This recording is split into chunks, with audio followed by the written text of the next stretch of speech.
Welcome back to another technical deep dive here in the debug zone. Today, we're tackling a big question and breaking it down with insights from other users. Hopefully, this clears up some misconceptions and helps you get the answer you need. So, buckle up, stay a little curious, and let's jump right in.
And that's a wrap.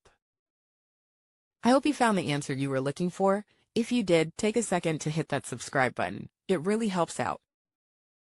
And let me know in the comments which solution worked best for you. See you next time in the debug zone.